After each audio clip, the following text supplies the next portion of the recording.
ओम शांति। 25/1/94। ब्राह्मणों की नेचर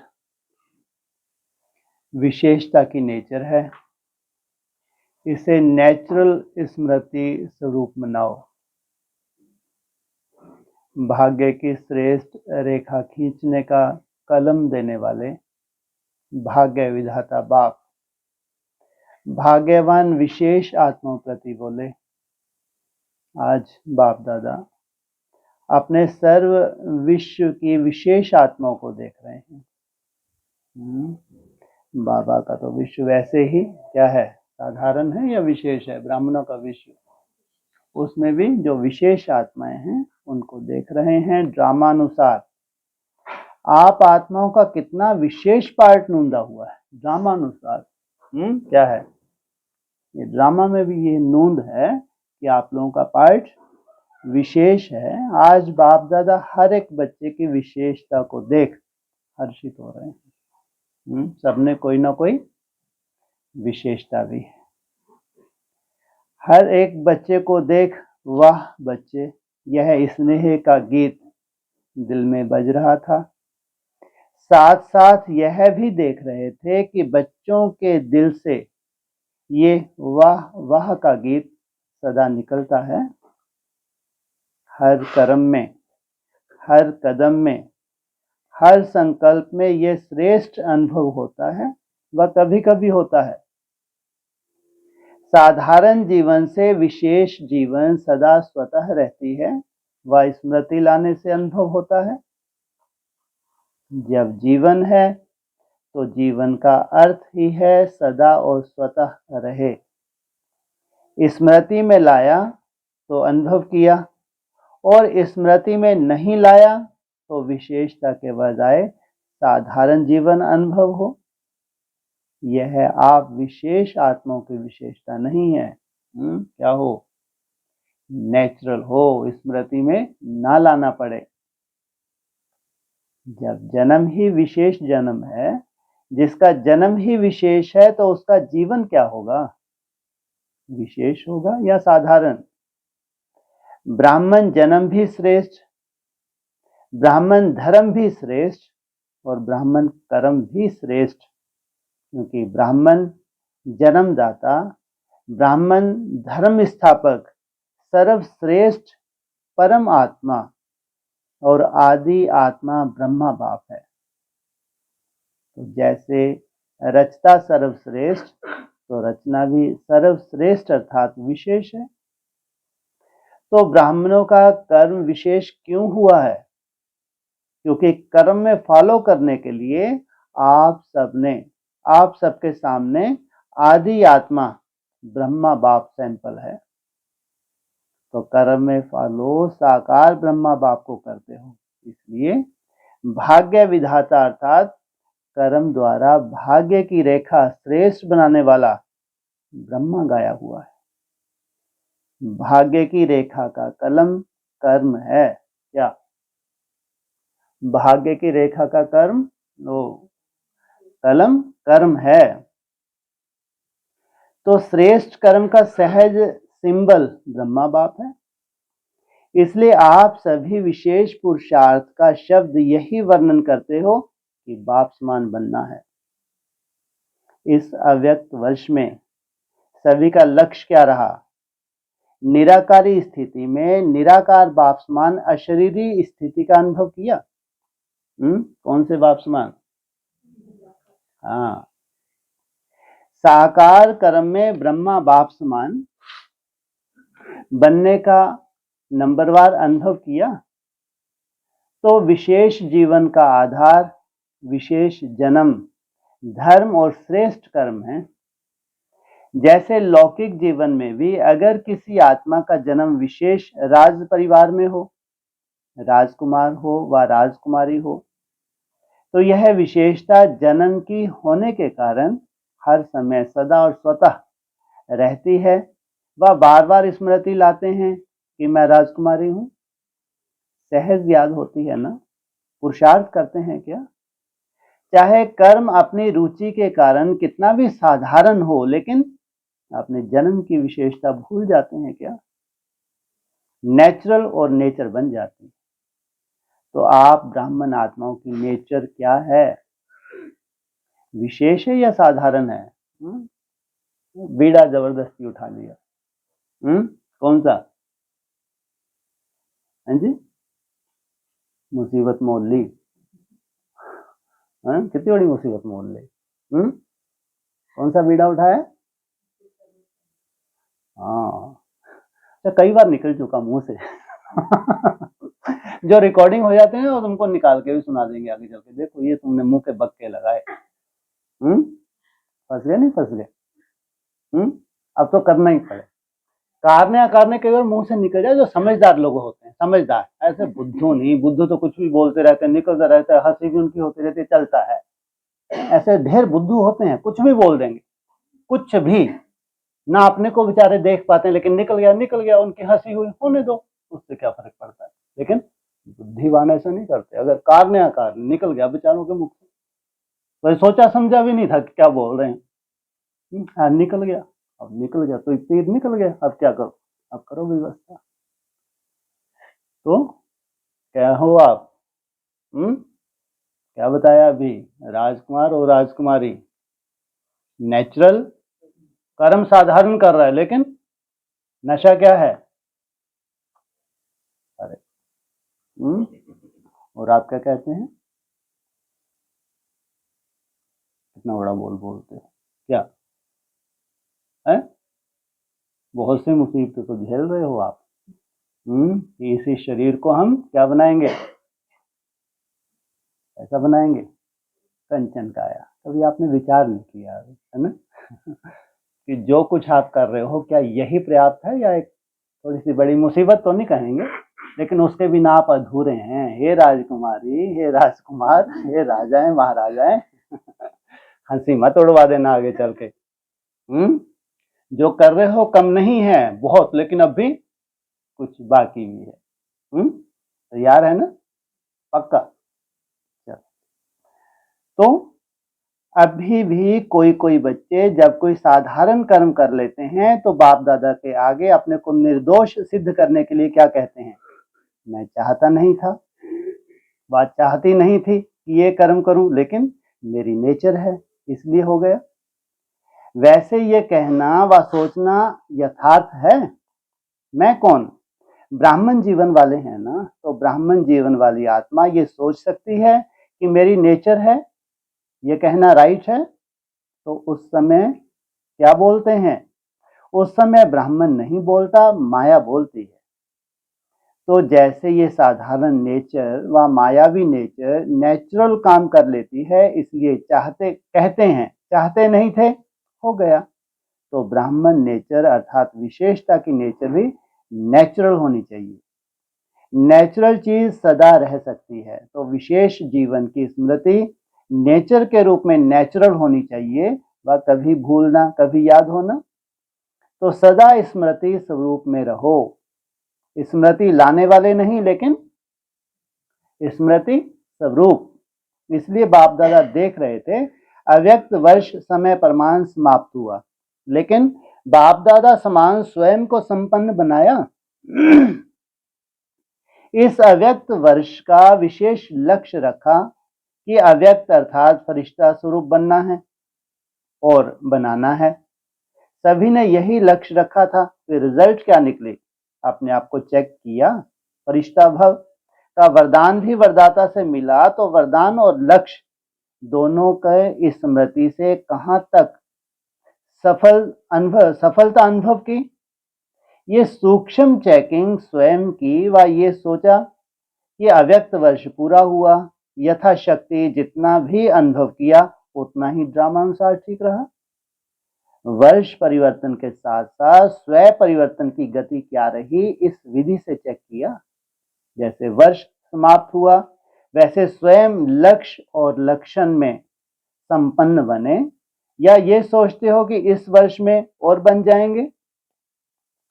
समय और स्वयं की गति समान रही। वैसे तो समय से भी स्वयं की गति तीव्र होनी चाहिए। क्योंकि समाप्ति के समय को लाने वाली आप विशेष आत्मा निमित्त हो। क्या समय से भी आपकी गति, क्योंकि समय को आप निमित्त हो लाने के लिए, तो तीव्र गति से वर्ष तो संपन्न हो गया। मालूम हुआ वर्ष कैसे पूरा हो गया? तो चेक करो, मुझ विशेष आत्मा की परिवर्तन की गति तीव्र रही व कभी तीव्र कभी मध्यम रही।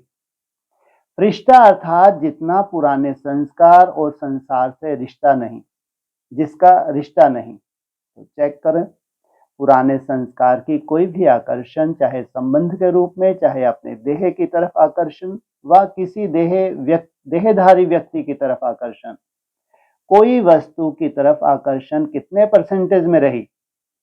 ऐसे भी पुराने संस्कार की आकर्षण, चाहे संकल्प रूप में, वृत्ति रूप में, वाणी रूप में, संबंध संपर्क अर्थात कर्म के रूप में कितने परसेंटेज रही?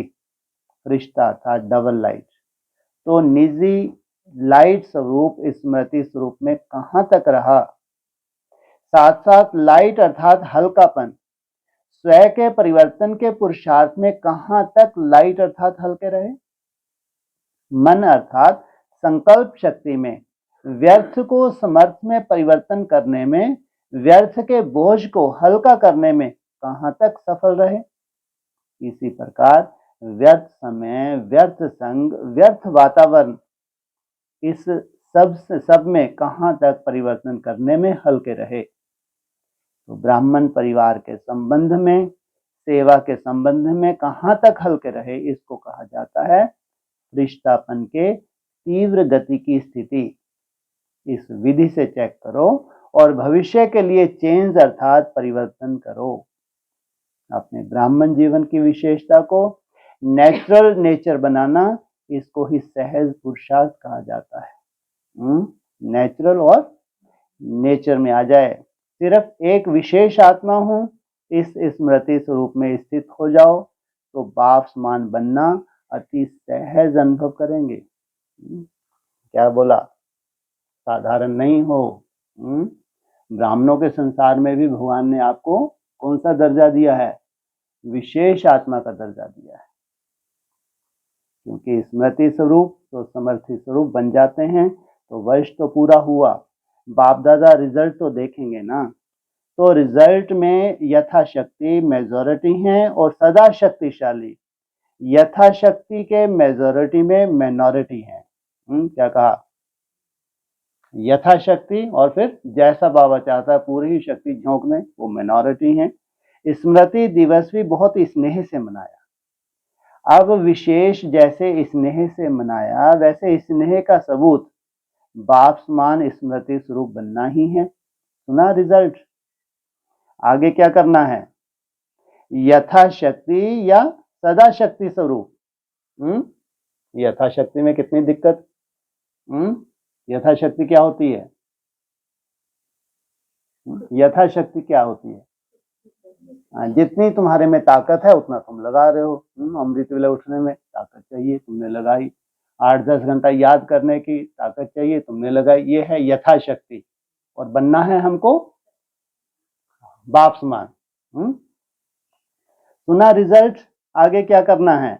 यथाशक्ति या सदा शक्ति स्वरूप। तो देखेंगे इस वर्ष में मेजॉरिटी सदा शक्तिशाली का सबूत कहां तक देते हैं।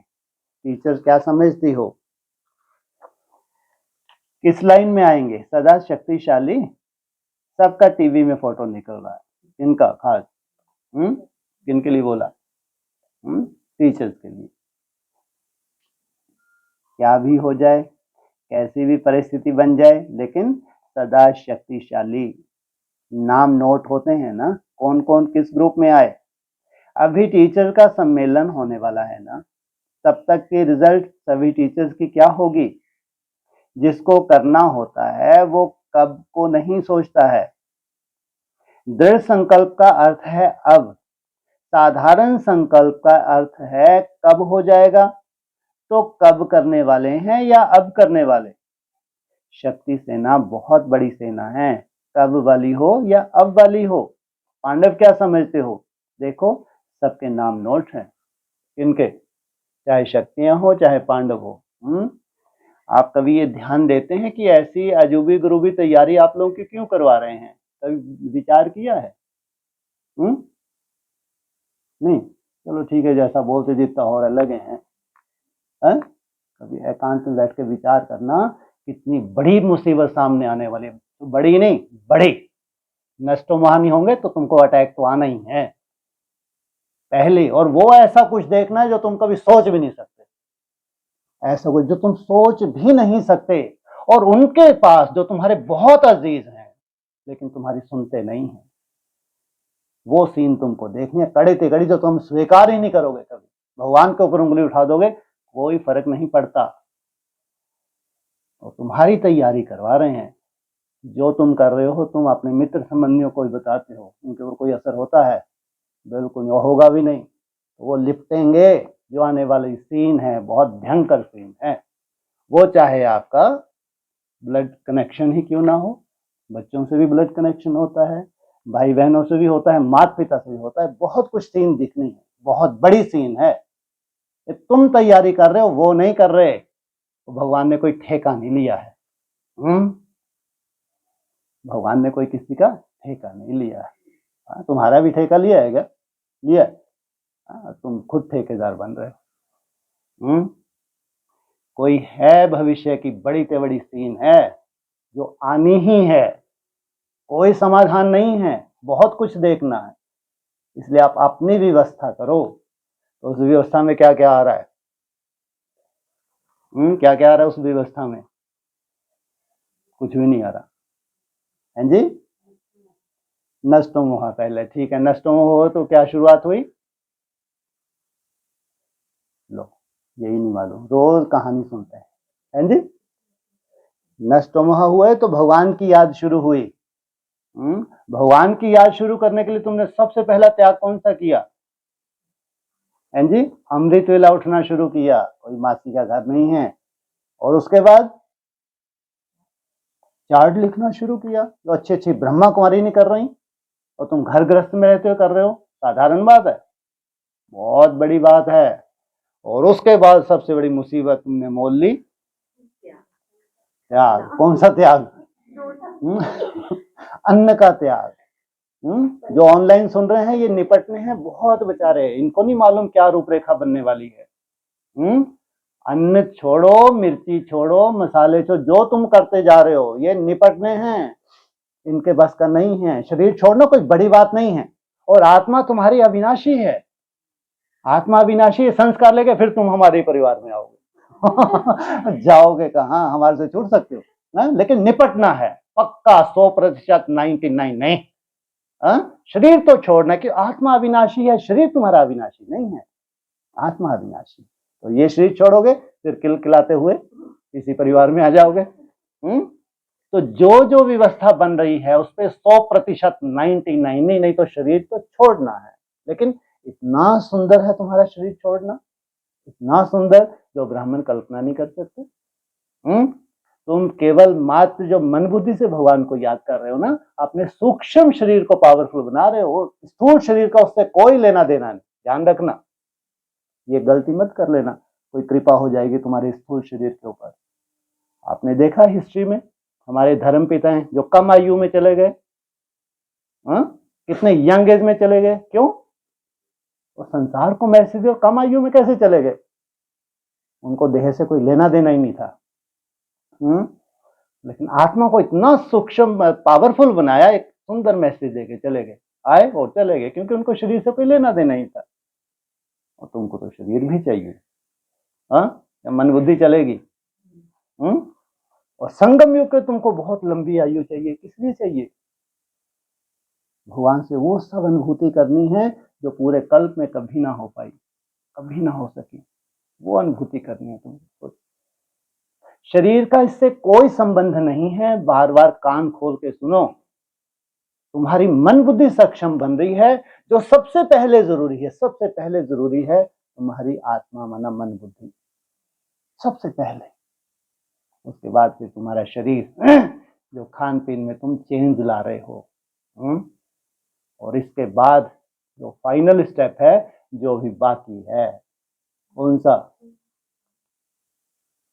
इतने में ही गाड़ी पार हो जाएगी? नहीं, बिल्कुल नहीं होगी। कौन सा स्टेप बाकी है? अमृत वेला तो कर रहे हैं, है जी? अरे नहीं, घर गृहस्थ में रहते तुम वही कर रहे हो जो यहाँ बैठ के करोगे। अरे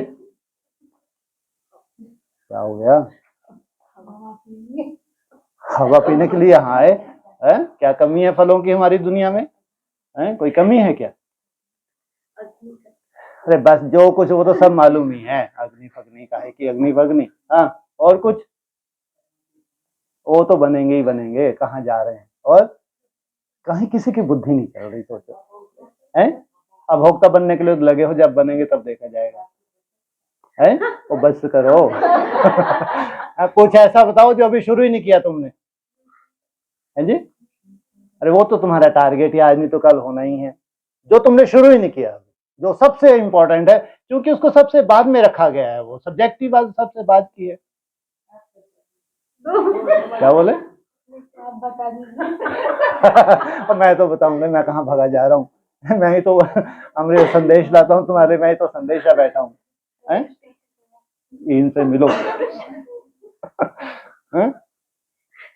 बस किसी की बुद्धि नहीं चली। वो खास शरीर के लिए है।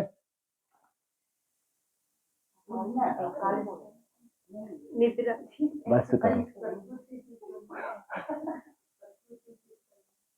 चलो सब हार गए। बस करो।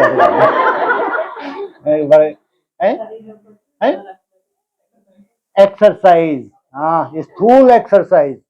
ऐसे तुम्हारे शरीर को मोड़ मोड़ के ऐसा कर देंगे, तुम कल्पना भी नहीं कर सकते। हाय हाय करोगे तुम? अभी हाय हाय होना बाकी। या तो हॉस्पिटल में जाके हाय हाय कर लो, डॉक्टर करवाएंगे, या खुद अपने शरीर को हाय हाय करवा लो। करना पड़ेगा, नहीं तो फिर शरीर छोड़ने के लिए तैयार रहना। ऐसे नहीं जाएगा ये शरीर। अरे कोई मासी का घर है क्या, चैलेंज करते हो?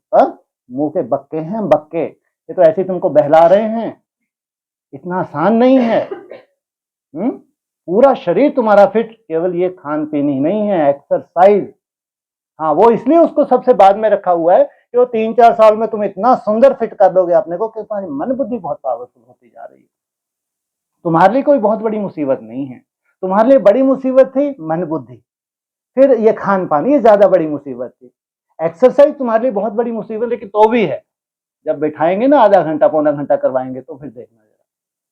उसके बिना कल्पना नहीं की जा सकती कि तुम्हारा शरीर बहुत सुंदर बन जाए, तो तुम दुनिया को चैलेंज करो कि ये है व्याधि रहित। हम बताते हैं क्या होता है।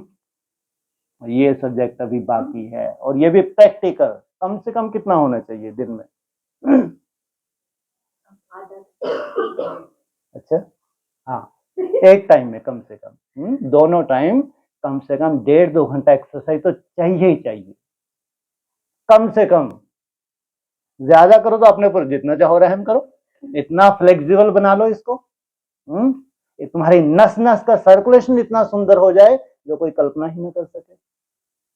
कहाँ कहाँ क्या कुछ जमा है, हमको क्या मालूम भाई।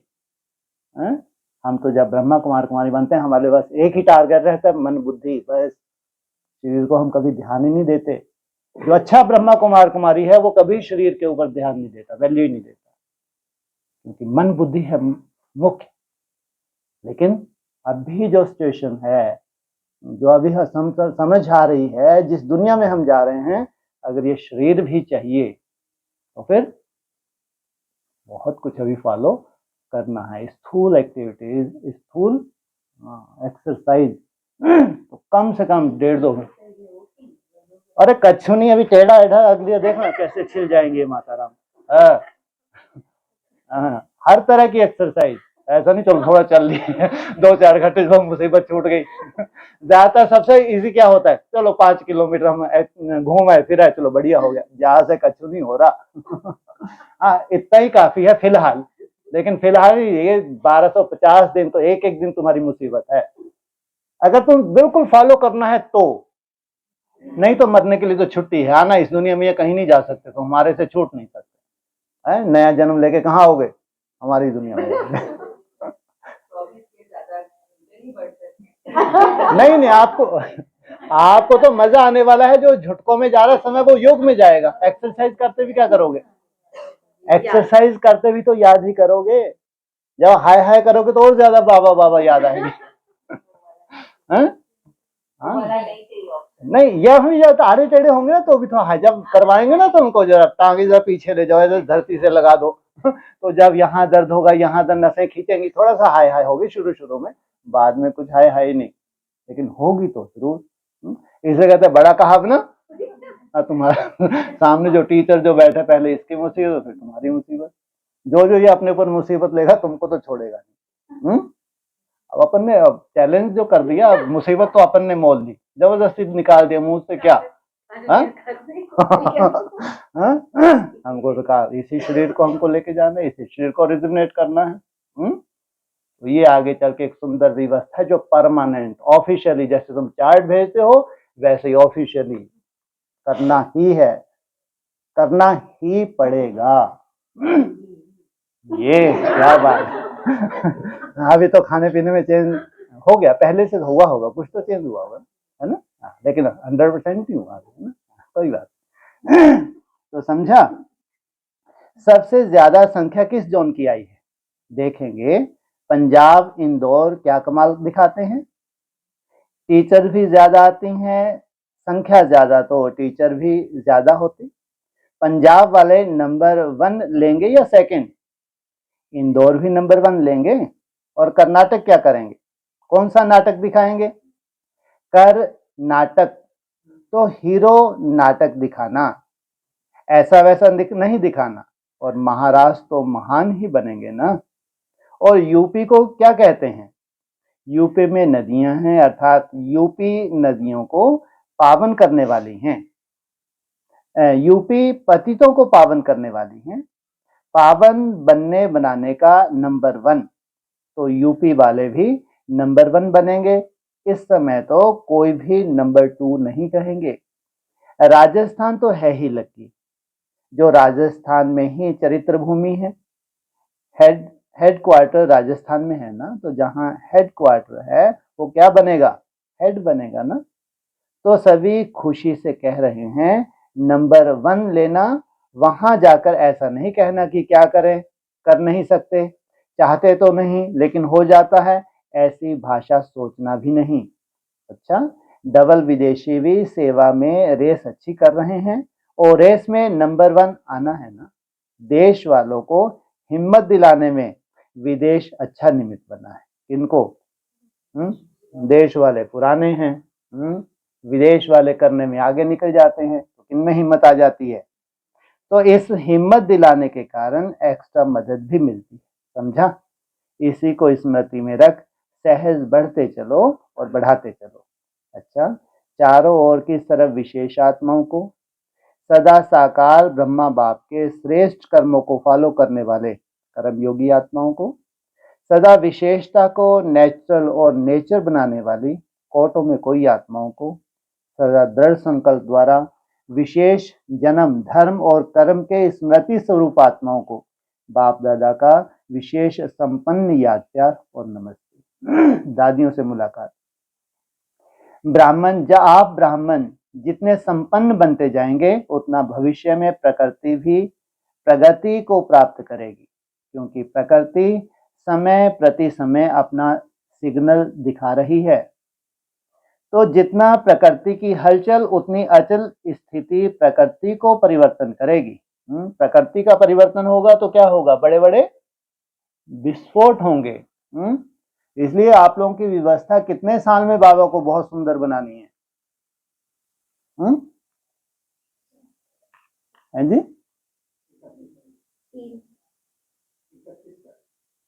ये फिलहाल तो ये जो 3.5 वर्ष हैं आपके पास, जैसे बहुत सुंदर फिजिकल की बात कर रहे हैं, क्योंकि जो मुसीबतें आने वाली हैं ना, जैसे कोरोना आया, उसमें मन बुद्धि ने काम नहीं किया, ध्यान रखना। मन बुद्धि तो ये जब वो शरीर छोड़ रहे थे तो बहुत अच्छी अवस्था में उन्होंने शरीर छोड़ा होगा, इतना ही फंक्शन है मन बुद्धि का, भगवान की कृपा का कोई लेना देना नहीं इसमें। कोरोना में जो अच्छी योगी आत्माएं थी उन्होंने शरीर छोड़ते समय बहुत अच्छी अवस्था में शरीर छोड़ा होगा, बस इतना, हाँ, क्योंकि उन्होंने मन बुद्धि को सक्षम बनाया है। बाकी शरीर तो छूटा है, बहुतों के छूटे हैं, अभी कोरोना का बाप आना बाकी है। इसलिए हवा दूषित चले, विष है हवा में, और तुम श्वास रोक के बैठ जाओ, ऐसा संभव है क्या? बिल्कुल संभव नहीं है। तो इतनी सुंदर अगर भगवान तैयारी करा रहे हैं तो बहुत बड़ी मुसीबतें हैं, कोई छोटी मुसीबतें नहीं है। आप हल्के में नहीं ले सकते। अगर हल्के में लेते हैं तो आपका हिसाब किताब, आपके कर्म भोग कहे जाएंगे, लेकिन समझ की कमी कहेंगे। बाकी जो सीन है बड़े से बड़ी, साधारण सीन नहीं है, बहुत बड़ी सीन है जिसकी आप कल्पना नहीं कर सकते। इसलिए कहा प्रकृति भी क्या करेगी, उसका परिवर्तन होना है, क्योंकि आप सही स्थिति में टिक रहे हैं, आप सात्विक बनते जा रहे हैं। प्रकृति सात्विक ना हो, और प्रकृति बिना विस्फोट के सात्विक हो नहीं सकती। तो कितनी आत्माएं समय प्रति समय दुख की लहर में आती हैं, तो ऐसे दुखी आत्माओं को सहारा तो बाप और आप ही हो। तो रहम पड़ता है ना। जब समाचार सुनते हो तो क्या दिल में आता है, नथिंग न्यू। अपनी अचल स्थिति के लिए तो ठीक है, लेकिन प्रकृति की हलचल से जब आत्माएं चिल्लाती हैं, तो किसको चिल्लाती हैं, तो जब गर्मी जो तो जब मर्सी रहम मांगते हैं, तो आप लोगों को उनके उनके रहम की पुकार पहुंचती तो है ना।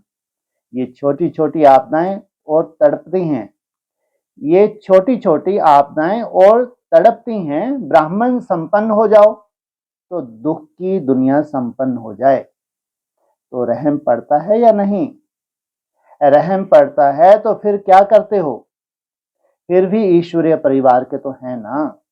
तो परिवार का कोई भी दुख सुख में परिवर्तन करने का संकल्प तो आता है ना। कोई परिवार में बीमार भी हो तो क्या संकल्प होता है, जल्दी ठीक हो जाए। तो चिल्लाते चिल्लाते मरना और एक धक से परिवर्तन होना, फर्क तो है ना। महाविनाश और रिहर्सल का विनाश, फर्क है क्या। अभी क्या हो रही है, और जो फाइनल सीन होगी उसमें सबको अपने हिसाब किताब चुकतू करके जा रहे हैं, क्योंकि आत्मा जो संस्कार भर गए वो भगवान के लिए वो वैल्यूबल है, और आपके लिए वो वैल्यूबल है। शरीर ये वैल्यूबल नहीं है। मन बुद्धि से जो संस्कार धारण किए वो वैल्यूबल है। ये शरीर को वैल्यूबल बनाना ना बनाना ये आपके हाथ में है। तो महाविनाश अर्थात महान परिवर्तन, कितना समय, ज्यादा से ज्यादा महान परिवर्तन के लिए 14 वर्ष। कहते हैं ना, राम का वनवास भी कितने समय का था, और फिर अयोध्या माना, फिर वहां युद्ध थी ही नहीं। मन बुद्धि ऐसी स्टेज में चली गई, चाहे पांडवों का वनवास हो 12-13 वर्ष का, चाहे राम का वनवास। उसके बाद मन बुद्धि ऐसी स्थिर हो गई, कोई युद्ध, अयोध्या माना कहीं कोई युद्ध बची ही नहीं। तो महाविनाश अर्थात महान परिवर्तन, उसके लिए निमित्त आप हो। संपन्न बनेंगे तो समाप्ति होगी, क्या बनेंगे नहीं बनेंगे, संपन्न बनेंगे तो समाप्ति होगी। इसलिए समाप्ति निश्चित है, क्योंकि कर्मातीत अवस्था निश्चित है।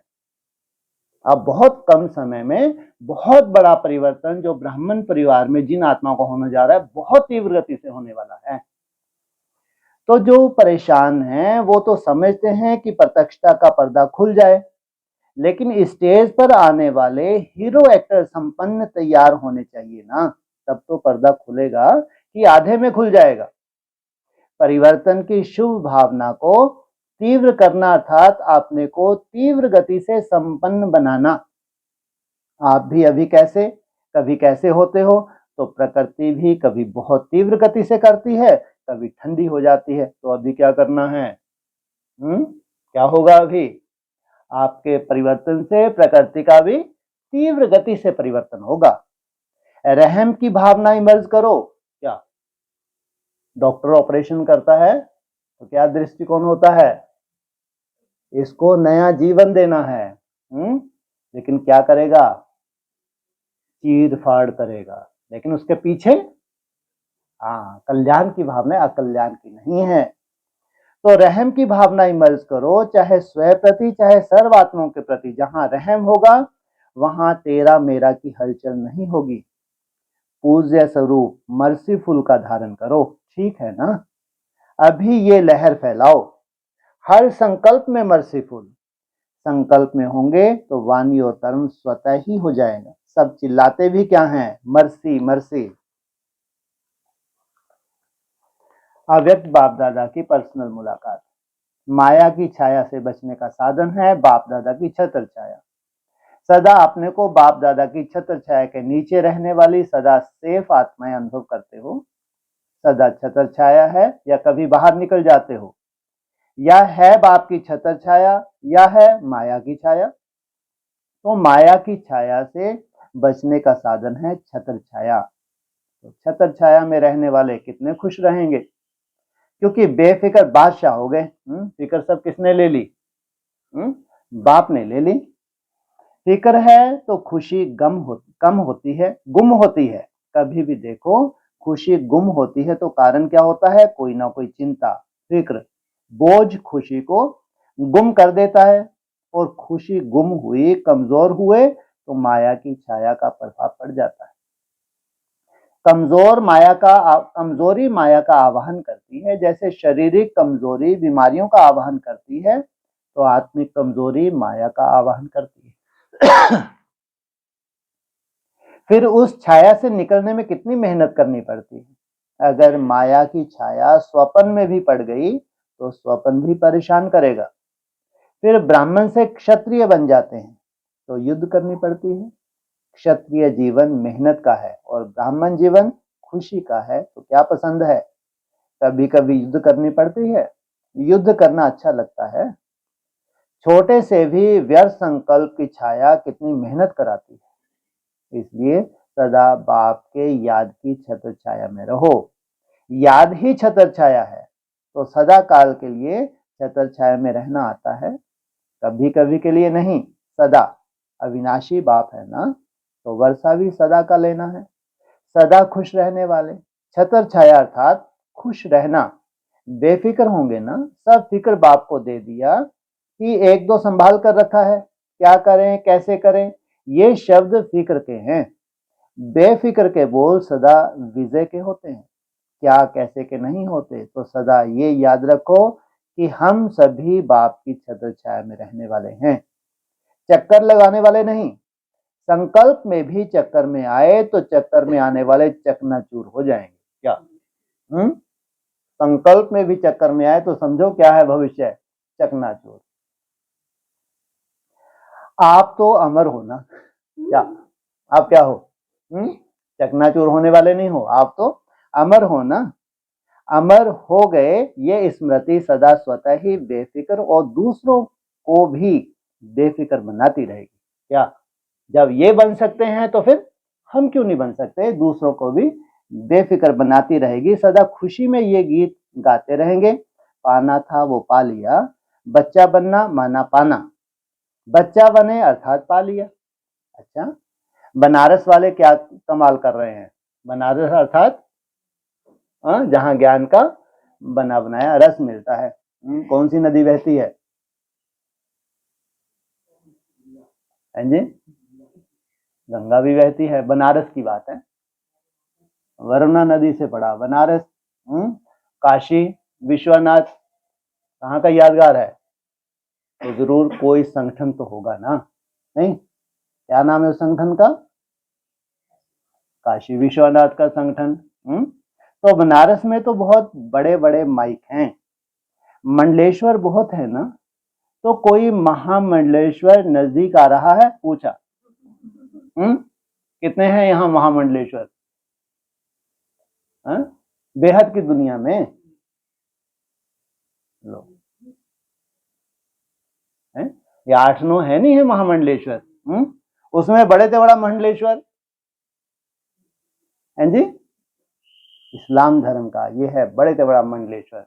पूछा, नजदीक आ रहा है, आपके बदले वो आपकी विशेषता वर्णन करे। क्या आपको तो वैसे ही फुर्सत नहीं, और ये अंडरग्राउंड और ये अंडरग्राउंड। वो तो बहुत बड़ा माइक है, काम करेगा नहीं करेगा? अभी तो यहां तक आए हैं कि उन्हों का कार्य भी अच्छा है, लेकिन यही अच्छा है यह नहीं कहते हैं। कहाँ उनका कार्य भी, और क्यों वो भी तो कर रहा होगा, कम थोड़ी है वो। तो फिर क्या बोलेगा? ये जो कर रहे हैं यही अच्छा है। तो यह भी है, यही है, तब आवाज बुलंद होगा। जैसे अभी कहा ना 24 अवतार में 25 ये भी गिन लो। क्या जैसे अभी कहा ना 24 अवतार में 25 ये भी गिन लो, तो ये क्या हुआ, ये भी है, यही है क्या। 24 अवतार तो शास्त्रों में जबरदस्ती कैसे 25 को घुसेड़ सकते हैं। कितने गायन है शास्त्रों में, 24 अवतार हैं। यही है कहें तो इसको कहा जाता है माइक वन, आवाज फैलाना। तो कोई भी अथॉरिटी वाला अगर अथॉरिटी से बोलता है तो माइक का काम करता है। तो देखेंगे इसमें नंबर कौन लेता है। चारों ओर ये गीत गाने लगे, यही है वो यही है, तो यह तो होना ही है ना क्या, यह तो ड्रामा में नूंद ही है ना। निश्चित है, सिर्फ निमित्त बन रिपीट करना है। अच्छा, राजस्थान के भी जगह जगह से आए, अभी राजस्थान में और घेराव डालो, अभी राजस्थान में बहुत स्थान खाली है। अच्छा, दूसरा ग्रुप, अधीनता को समाप्त करने के लिए अधिकारी के रूहानी नशे में रहो, अपने को सदा बाप के वर्षे के अधिकारी, स्वराज अधिकारी और साथ साथ विश्व के राज अधिकारी अनुभव करते हो, क्योंकि बाप का वर्षा है ही स्वराज और विश्व का राज।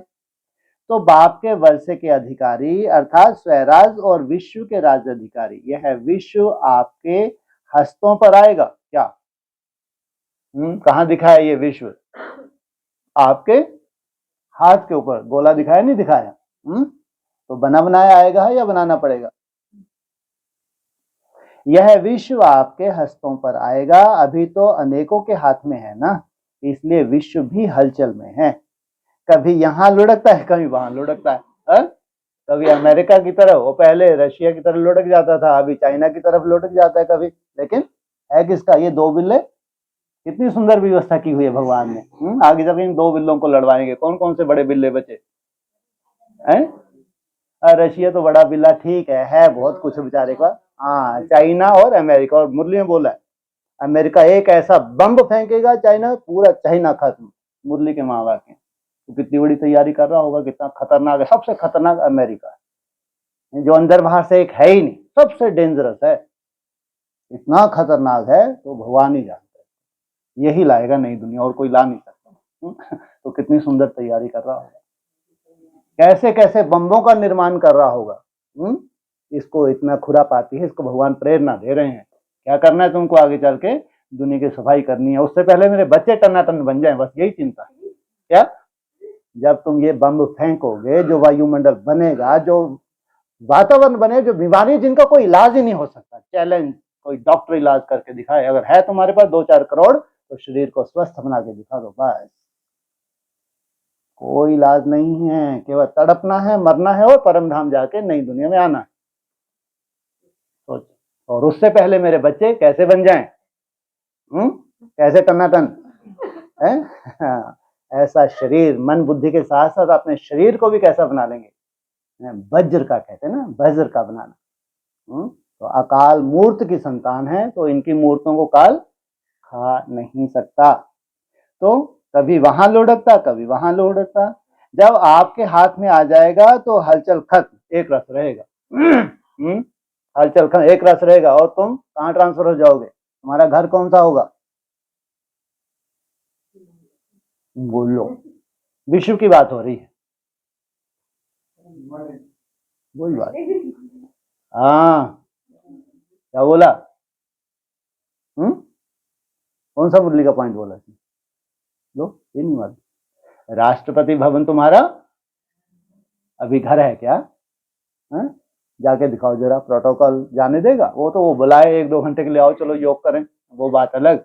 लेकिन तुम्हारा घर बोला है बाबा ने तो एक रस रहेगा। याद आता है विश्व पर कितने बार राज्य किया है, अनेक बार किया है, यह अनुभव होता है। बुद्धि के कैमरा में अपने राज्य का चित्र स्पष्ट आता है, बुद्धि के कैमरा में, या बाप कहता है तो जरूर होगा। ऐसा ही स्पष्ट है जैसे वर्तमान स्पष्ट है, क्योंकि कल की ही तो बात है ना। कल था, कल आने वाला है, कितना करीब है कल, कितने मिनट की बात है, 2-3-4 कह लो ज्यादा से ज्यादा, कल की बात तो हुई। आज स्वराज, कल विश्व का राज, आज कल की बात है ना। तो अधिकारी आत्मा सदा रूहानी नशे में रहती है और नशा पुरानी दुनिया सहज भुला देता है। स्थूल नशा सब कुछ भुला देता है ना, वह है अल्पकाल का और यह है सदाकाल का।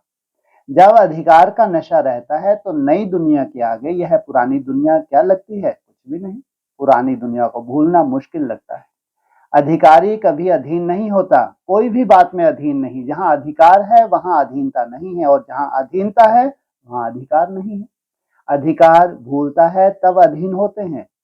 तो कोई भी वस्तु के, व्यक्ति के संस्कार के अधीन नहीं होना है। माताओं को थोड़ा थोड़ा मोह आता है, साल में 1-2 बार आता है। पूछा क्या पूछा? हा? नहीं, जब कोई ज्यादा बीमार होता है तो मोह आता है। जब परिवार का कोई सदस्य है ज्यादा बीमार है, थोड़ा बहुत बीमार हो तो चलो देसी इलाज कर दिया, तो दवाई डॉक्टर लेके। जो ज्यादा बीमार हो तो पांडवों को क्या आता है? क्रोध। क्रोध नहीं आता, रोब आता है। बाप मिला सब कुछ मिला, तो यह हद की बातें कुछ भी नहीं लगती। छोड़ना नहीं पड़ता लेकिन स्वतः ही छूट जाती है। क्या? जो असंभव है। क्या असंभव है? चाहे मोह हो चाहे क्रोध हो, लेकिन स्वतः ही हो जाता है, मेहनत नहीं करनी पड़ती। अच्छा, ये वैरायटी ग्रुप है, रंग बिरंगे वैरायटी फूलों का गुलदस्ता अच्छा है, लेकिन इस समय सब कहाँ के हो? इस समय मधुवन निवासी हो, ये अपने अपने स्थान याद है। इस समय सब एक हो। मधुवन निवासी बनने में मजा आता है ना? मजा आता है तो क्यों जाते हो? एक दिन के लिए आए, वापस जाना चाहिए जब मजा आता है। कहो, सेवा के लिए जाते हैं। कहाँ जाते हो? किस लिए जाते हो? सेवार्थ जाते हैं। मजा तो आता है ना, क्यों जाते हो? सेवा के लिए। मधुवन प्यारा है लेकिन सेवा भी प्यारी है, तो कहाँ भी रहते यह स्मृति में सदा रहे कि सेवार्थ है। हिसाब किताब के अर्थ नहीं, सेवार्थ। ब्राह्मण अर्थात सेवाधारी। सेवा में मजा है ना। घर समझेंगे तो बंधन है, सेवा स्थान समझेंगे तो खुशी है। जा भी रहे हैं तो सेवार्थ जा रहे हैं, हिसाब किताब अर्थ नहीं जा रहे। अच्छा, तीसरा ग्रुप, होली हंस बनने का साधन मन बुद्धि की स्वच्छता और ज्ञान रत्नों की धारणा। होली हंस बन गए ऐसा अनुभव करते हो। होली हंस होना, तो हंस क्या करता है? हंस का काम होता है मोती चुगना, और दूसरा दूध और पानी को अलग करना। एक है ज्ञान रत्न चुगना और अर्थात धारण करना, दूसरी विशेषता है निर्णय शक्ति की विशेषता। दूध और पानी को अलग करना अर्थात निर्णय शक्ति की विशेषता। जिसमें निर्णय शक्ति होगी वो कभी दूध की बजाय पानी धारण नहीं करेगा। क्या अंतर होता है दूध और पानी में? कहाँ है पानी? कहाँ है? ये जितनी मुरली है इसको कहेंगे पानी। जब उसका मंथन हो जाता है तो उससे क्या निकलता है? अमृत अर्थात दूध। तो दूध की वैल्यू पानी से ज्यादा है। तो दूध और पानी का अर्थ व्यर्थ और समर्थ का निर्णय करना। व्यर्थ को पानी समान कहते हैं, समर्थ को दूध समान कहते हैं। तो ऐसे होली हंस को निर्णय शक्ति अच्छी है कि कभी कभी दूध को, कभी पानी को दूध समझ लेंगे, कभी दूध को पानी समझ लेते हैं। व्यर्थ को समझ अच्छा समझ लें और समर्थ में बोर हो जाएं, नहीं। तो होली हंस अर्थात सदा स्वच्छ। हंस सदा स्वच्छ दिखाते हैं। स्वच्छता अर्थात पवित्रता। तो अभी स्वच्छ बन गए ना? मैलापन निकल गया या अभी थोड़ा थोड़ा है? थोड़ा थोड़ा रह तो नहीं गया। कभी मैले के संग का रंग तो नहीं लग जाता, कभी कभी मैले का असर होता है। तो स्वच्छता श्रेष्ठ है ना? मैला भी रखो और स्वच्छ भी रखो तो क्या पसंद करेंगे? स्वच्छ पसंद करेंगे या मैला भी पसंद करेंगे? तो सदा मन बुद्धि स्वच्छ अर्थात पवित्र। व्यर्थ की अपवित्रता भी नहीं। अगर व्यर्थ भी है तो संपूर्ण स्वच्छ नहीं कहेंगे। तो व्यर्थ को समाप्त करना अर्थात होली हंस बनना। हर समय बुद्धि में ज्ञान रत्न चलते रहें, मनन चलता रहे। ज्ञान चलेगा तो व्यर्थ नहीं चलेगा। इसको कहा जाता है रत्न चुगना। व्यर्थ है पत्थर। कभी भी अगर व्यर्थ आता है तो दुख की लहर आती है ना? परेशान होते हो कि ये क्यों आया? तो पत्थर दुख देता है, रत्न खुशी देता है। अगर किसी के हाथ में रत्न आ जाए तो परेशान होगा या खुश होगा? खुश होगा ना? अगर कोई पत्थर फेंक दे तो दुख होगा। तो बुद्धि द्वारा भी पत्थर ग्रहण नहीं करना, सदा ज्ञान रत्न ग्रहण करना। एक एक रत्न की अनगिनत वैल्यू है। आपके पास कितने रत्न हैं? अनगिनत है ना, रत्नों से भरपूर है, खाली तो नहीं। कभी भी बुद्धि को खाली नहीं रखो, कोई ना कोई होमवर्क अपने आप को देते रहो। बुद्धि को होमवर्क में बिजी रखो। रोज बाप होमवर्क देते हैं ना, ये विशेषताएं, वरदान, विशेष धारणाएं क्या हैं? ये होमवर्क है। होमवर्क करते हो या क्लास में सुना और फिर खत्म। जो होमवर्क करते हैं वो क्या करते हैं? नोट करते हैं। स्थूल नोट में जो मन बुद्धि में नोट करते हैं, फिर दिन भर उसके ऊपर मंथन करना होता है। होमवर्क किस लिए मिलता है? बिजी रहने के लिए। तो माताएं होमवर्क करती हैं। गॉडली स्टूडेंट होना कि घर में जाती हो और अपने को माता समझती हो। स्टूडेंट का काम क्या होता है? स्टडी कितना सहज करके देते हैं। तो किसमें बिजी रहते हो? पांडव बिजी रहते हो। बिजी रहना अर्थात सेफ रहना। और कितना सहज होमवर्क है, जो सुना वो करना बस। कितना सहज होमवर्क है, देखो क्या है, जो सुना वो करना। है जी, गुड। जो समझदार होते हैं उनको इशारा ही काफी होता है। जो सुना वो करना बस। कितनी खुशी है कि होमवर्क देने वाला कौन और कहां से आते हैं? सोचो कितनी दूर से आते हैं होमवर्क देने के लिए। बाप रे। और फिर अपन इधर से उनके इधर से चलता ही रहता है, तो इतना बड़ा डिसरिगार्ड हो जाता है। कितना दूर से आते हैं, ऊंच से ऊंच भगवान शिक्षक बन करके आते हैं। कितने नशे की बात है। सारे कल्प में ऐसा शिक्षक नहीं मिलेगा, तो होमवर्क अच्छी तरह से करना चाहिए ना। अच्छा, चौथा ग्रुप, कुसंग और व्यर्थ संग से बचने के लिए सदा ईश्वरीय संग में रहो। सभी अपने को ज्ञान बल, योग बल दोनों में सदा आगे बढ़ाने वाले अनुभव करते हो। दुनिया में और अनेक प्रकार के बल हैं। साइंस का भी बल है, राज्य का भी बल है, भक्ति का भी बल है, लेकिन आपको क्या बल है? ज्ञान बल और योग बल। ये सबसे श्रेष्ठ बल है। तो योग बल में जो बल होता है, शक्ति होती है, वो किस लिए होती है? विजय प्राप्त करने के लिए। जैसे साइंस का बल है, तो साइंस का बल अंधकार के ऊपर विजय प्राप्त कर रोशनी कर देता है। ऐसे योग बल सदा के लिए माया पर विजयी बनता है। तो मायाजीत बनने का बल है कि कभी हार होती कभी जीत, सदा के विजय। कभी कभी के विजय तो विजय नहीं कहा जाएगा, क्योंकि बाप द्वारा ये ज्ञान बल और योग बल इतना श्रेष्ठ मिला है, जो माया की शक्ति उसके आगे कुछ भी नहीं है। तो योग बल बड़ा है, या माया कभी कभी खेल करने आती है। मायाजीत आत्माएं कभी स्वप्न में भी हार नहीं खा सकती, स्वप्न में भी कमजोरी नहीं आ सकती, स्वप्न भी शक्तिशाली। ऐसे बहादुर हो या कभी कभी की छुट्टी दे रखी है, सदा के विजयी हैं। आपके मस्तक पर विजय का तिलक लगा हुआ है ना। नशा है कि विजय हमारा जन्म सिद्ध अधिकार है। तो जन्म सिद्ध अधिकार कभी खो नहीं सकता। सदा ये स्मृति में रहे कि विजयी हैं और सदा के विजयी रहेंगे। या सोचते हो पता नहीं रहेंगे या नहीं रहेंगे? कभी ये संकल्प आता है, पता नहीं आगे क्या होगा, पता नहीं माया आ जावे, कभी संग का रंग लग जाए, तो ऐसे तो नहीं आता। अगर ऐसा कोई संग मिल जाए तो क्या करेंगे? उसको भी कुसंग के मत से संग में ले आएंगे, क्योंकि जब तक फाइनल रिजल्ट निकले तब तक पेपर तो आएगा ही। पेपर का काम है आना और आपका काम है पास विद ऑनर होना। कैसा भी संग खराब हो, लेकिन आपका श्रेष्ठ संग उसके आगे कितना गुना शक्तिशाली है। ईश्वरीय संग के आगे और सब संग कुछ भी नहीं है, सब कमजोर हैं। खुद कमजोर बनते हो तब उल्टे संग का वार होता है। तो मायाजीत अर्थात सिवाय एक बाप के और किसी भी संग के रंग से प्रभावित होने वाले नहीं। इसलिए सत्संग कहा जाता है। सत्संग की महिमा देखो कितनी है। आप तो सत्संग अर्थात सत्य बाप के संग में रहने वाले हो। ऐसे है ना, एक बाप का संग है सत्संग, और दूसरे सब हैं कुसंग या व्यर्थ संग। कई कुसंग से बच जाते हैं, लेकिन व्यर्थ संग से प्रभावित हो जाते हैं, क्योंकि व्यर्थ बातें रमणीक होती हैं। जैसे आजकल कथाएं कितनी रमणीक सुनाते हैं। तो व्यर्थ बातें, व्यर्थ संग बाहर से आकर्षित करने वाले होते हैं। इसलिए बाप की शिक्षा है, ना व्यर्थ सुनो, ना व्यर्थ बोलो, ना व्यर्थ करो, ना व्यर्थ देखो, ना व्यर्थ सोचो। बुरे की तो बात ही खत्म हो गई, लेकिन व्यर्थ में कभी कभी फंस जाते हैं। बाहर का शो बहुत अच्छा होता है, तो सदा के विजयात में मायाजीत जगत जीत।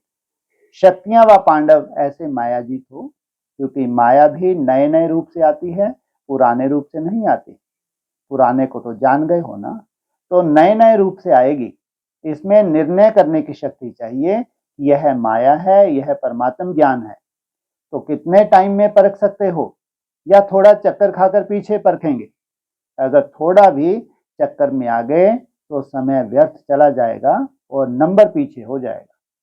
फिर मेहनत करके आगे बढ़ सकते हो, लेकिन फिर भी दाग तो लग गया ना। कितना भी मिटाओ, लेकिन मिटाने का तो मालूम पड़ता है। इसलिए सदा के विजयी बनो। अधिकार है ना, तो अधिकार कोई छोड़ता नहीं। सभी को विशेष यह खुशी रहती है कि बाप मिला, सब कुछ मिला। मिला है या मिलना है। अगर कोई आकर के आपको कहे कि नहीं और सब भी रहा हुआ है, कोई आपको आकर कहे कि नहीं और भी कुछ रहा हुआ है, आओ हम आपको दें, तो टेस्ट करेंगे? या थोड़ी टेस्ट करने में हर्जा है क्या? हर्जा ही क्या है? एक बल एक भरोसा कि थोड़ा थोड़ा दूसरा भी है। और बहुत अच्छी अच्छी बातें सुनाए तो सुनेंगे, सुन करके उसको बदलने की कोशिश करेंगे। क्या करेंगे? क्या करेंगे? जी, हाँ, सुनना ही नहीं है, सुनना भी नहीं है। सुना तो चक्कर में आ जाएंगे। जो सुनना था वो सुन लिया। इसलिए कहते हैं जो पाना था, जो सुनना था, जो करना था वो कर लिया। इतना भरपूर रहो, जरा भी खालीपन होगा तो कुछ भर जाएगा। भरपूर में और कुछ भर नहीं सकता। तो कोई के भी संग के चक्कर में आने वाले नहीं। ऐसे पक्के रहने वाले में ही मजा है। अगर कच्चे रहेंगे तो कभी भी कोई यहाँ से आएगा, कोई वहां से आएगा। पक्कों को कोई कुछ कर नहीं सकता। ना प्रकृति हिला सकती है, ना माया हिला सकती है, ना किसी का संग हिला सकता है। कैसा भी वायुमंडल हो, लेकिन वायुमंडल को बदलने वाले, वायुमंडल के वश होने वाले नहीं। इतनी हिम्मत है ना। तो जहां हिम्मत है वहां बाप की पदम गुना मदद है। ऐसा अनुभव करते हो ना। एक कदम आपका और पदम कदम बाप का। तो सभी हिम्मत वाले हो या थोड़ा हिलने वाले भी हो। दिल से आवाज निकले कि हम नहीं हिम्मत रखेंगे, तो कौन रखेगा? अच्छा, 5वां ग्रुप। सुखदाता के बच्चे मास्टर सुखदाता बनो, ना दुख दो ना दुख लो। सभी अपने को तख्त नशीन आत्मा अनुभव करते हो। इस समय भी तख्त नशीन हो कि भविष्य में बनना है? अभी कौन सा तख्त है? एक अकाल तख्त, दूसरा दिल तख्त। तो दोनों तख्त स्मृति में रहते हैं। तख्त नशीन आत्मा अर्थात राज अधिकारी आत्मा, तख्त पर वही बैठता जिसका राज होता है। अगर राज नहीं तो तख्त भी नहीं। तो जब अकाल तख्त नशीन है तो भी स्वराज अधिकारी हैं, और बाप के दिल तख्त नशीन है तो भी बाप के वर्षे के अधिकारी, जिसमें राज भाग सब आ जाता है। तो तख्त नशीन अर्थात राज अधिकारी हो या कभी कभी तख्त के नीचे उतर जाते हो।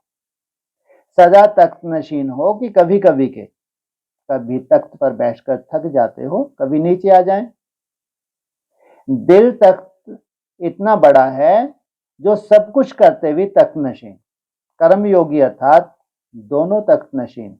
अकाल तख्त पर बैठ कर्म करते हो तो वो कर्म भी कितने श्रेष्ठ होते हैं, क्योंकि सर्व के कर्म इंद्रियां लॉ और ऑर्डर पर रहती हैं। अगर कोई तख्त पर ठीक ना हो तो लॉ और ऑर्डर चल नहीं सकता। अभी देखो, प्रजा का प्रजा पर राज है तो लॉ और ऑर्डर चल सकता है। एक लॉ पास करेगा तो दूसरा लॉ ब्रेक करेगा। तो तत्वनशीन आत्मा अर्थात सदा यथार्थ कर्म और यथार्थ कर्म का प्रत्यक्ष फल खाने वाला। श्रेष्ठ कर्म का प्रत्यक्ष फल भी मिलता है और भविष्य भी जमा होता है, डबल है। तो प्रत्यक्ष फल क्या मिला? खुशी मिलती है, शक्ति मिलती है। कोई भी श्रेष्ठ कर्म करते हो तो सबसे पहले खुशी होती है, और सदा दिल खुश तो जहान खुश। तो दिल सदा खुश रहता है। या कभी संकल्प मात्र भी दुख की लहर आ जाती है? कभी भी नहीं आती, या कभी कभी चाहते नहीं है लेकिन आ जाती है। दुख धाम से किनारा कर किया है, या एक पांव इधर एक पांव उधर, एक दुख धाम में एक सुख धाम में, ऐसे तो नहीं। आप कलयुगी निवासी हो या संगम युगी निवासी हो, कि कभी कभी कलयुग में चले जाते हो। संगम युगी ब्राह्मण अर्थात दुख का नाम निशान नहीं, क्योंकि सुखदाता के बच्चे हो। तो सुखदाता के बच्चे मास्टर सुखदाता होंगे। जो मास्टर सुखदाता हैं वो स्वयं दुख में कैसे आ सकता? तो बुद्धि से दुख धाम का किनारा कर लिया। स्वयं तो सुख स्वरूप हैं ही, लेकिन सुखदाता के बच्चे औरों को भी सुख देने वाले मास्टर सुखदाता हैं। तो दूसरों को सुख देते हो कि सिर्फ स्वयं सुखी होते हो? दाता होना तो बाप का कार्य है, वो बच्चों का कार्य है। तो बाप हर आत्मा को सदा सुख देते हैं। अनुभव है ना, तो फॉलो फादर करो। ऐसे नहीं कोई दुख देता है तो आप भी दुख देंगे, नहीं। अच्छा, कोई दुख दे रहा है तो आप क्या करेंगे? उसे लेंगे या नहीं? आपका स्लोगन ही है, ना दुख दो ना दुख लो। लेना भी नहीं है। अगर लेंगे तो सुख के साथ दुख भी मिक्स हो गया ना। तो लेना भी नहीं है। कोई कितना भी कुछ हिलाने की कोशिश करे, लेकिन आप सदा अचल रहो। जरा भी कोई हिला नहीं सकता। अच्छा, सभी अंतर्मुखी सदा सुखी हो। पांडव क्या समझते हैं? अंतर्मुखी हो या थोड़ा थोड़ा बाहर मुखी भी हैं। कोई बाहर की आकर्षण आकर्षित तो नहीं करते? कभी मनमत कभी परमत आकर्षित तो नहीं करती? या कभी कभी थोड़ा मजा चख लेते हो? जब भी धोखा खाते हैं तो होश में आ जाएं? नहीं, हैं ही सदा सुखी रहने वाले सुखदाता के बच्चे, मास्टर सुखदाता। बाहर मुक्ता से मुक्त हो गए। अच्छा, ओम शांति।